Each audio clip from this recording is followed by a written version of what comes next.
அஸ்ஸலாமு அலைக்கும். First time மிஸ்கா brownie try பண்ணேன்.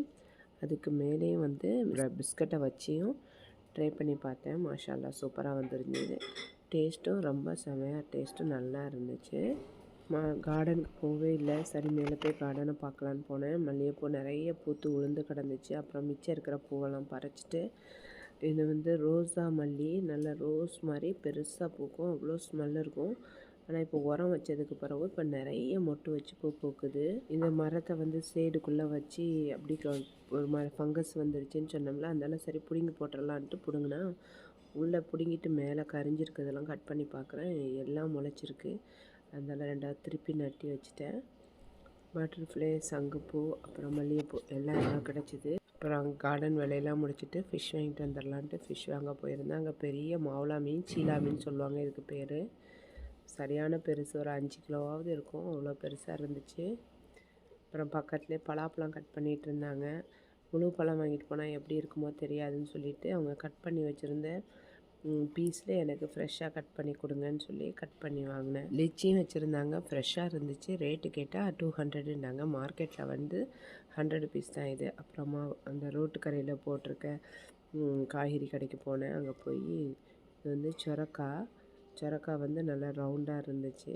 இது வந்து நாட்டு சொரக்கான்னு சொன்னாங்க. அதனால் இதையும் வாங்கிட்டு மற்ற பொருட்கள் எல்லா வெஜிடபிள்ஸும் வாங்கிட்டு வீட்டுக்கு கிளம்பிட்டோம். ஏர்லக்கிழங்கு சீசன் வந்துட்டு போல், அதனால் ஏர்லக்கிழங்கு வச்சுருந்தாங்க ஃப்ரெஷ்ஷாக. அப்புறம் சீனி கிழங்கும் ஏர்லக்கிழங்கும் கொஞ்சம் எடுத்துக்கிட்டேன். இது வந்து அவங்க ஃப்ரெஷ்ஷாக அவங்க தோட்டத்துலேருந்து பறிச்சிட்டு வந்து போடுவாங்க காய்கறி.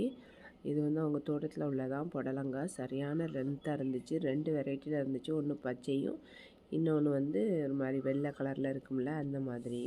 நான் அதில் ஒரு புடலங்காய் எடுத்துக்கிட்டேன். வீட்டுக்கு வந்து எல்லா காய்கறியும் அரேஞ்ச் பண்ணிவிட்டு அப்புறமா மற்ற வேலை பார்க்கலான்ட்டு அரேஞ்ச் பண்ணிகிட்ருக்கேன். அப்புறம் பலாப்பழத்தை வந்து வாஷ் பண்ணி தான் சாப்பிடணும். ஏன்னா அவங்க கட் பண்ணி கொடுக்குறது எப்படி இருக்குன்னு தெரியாது. அதனால் வாஷ் பண்ணிட்டேன். இது வந்து மணி பிளான்ட்டு எப்படி க்ரோத் ஆகி வருது பாருங்கள் இன்டோர்லே. மணி பிளான்ட்லேயே நான் ஒரு 3 வெரைட்டி வச்சுருக்கேன். இது வந்து கோல்டு மணி பிளான்ட்டு, இது வந்து சிசி பிளான்ட்டு. இந்த சிசி பிளான்ட்டை சும்மா கட் பண்ணி தண்ணியில் வச்சேன், நல்லா வேர் விட்டுடுச்சு. இதை இப்போ செடியில் ஒரு தொட்டியில் வைக்க போகிறேன். இப்போ நம்மளோட பால்கனிலேயே இங்கே ஒரு டேபிள் ஒன்று கிடந்துச்சு, அதை எடுத்துகிட்டு இங்கனையும் மரம் வச்சாச்சு. இப்போ பார்க்குறதுக்கு பால்கனியாக அழகாக இருக்குது. வீட்டில் எப்போவுமே ஒரே பொருளை ஒரு இடத்துலையே வச்சிடாதீங்க, அப்பப்போ மாற்றி வைங்க. அப்போ தான் பார்க்குறதுக்கும் நல்லாயிருக்கும், நமக்கும் கொஞ்சம் பீஸ்ஃபுல்லாக இருந்த மாதிரி இருக்கும். அதே மாதிரி தான் எனக்கு ஒரு இடத்துல ஒரு பொருள் ரொம்ப நாளைக்கு இருக்க விட மாட்டேன், அப்பப்போ மாற்றிட்டே இருப்பேன். உங்களுக்கு இந்த விளாக் பிடிச்சிருந்தா லைக் பண்ணுங்கள். இன்னொரு இன்ட்ரெஸ்டான விளாக்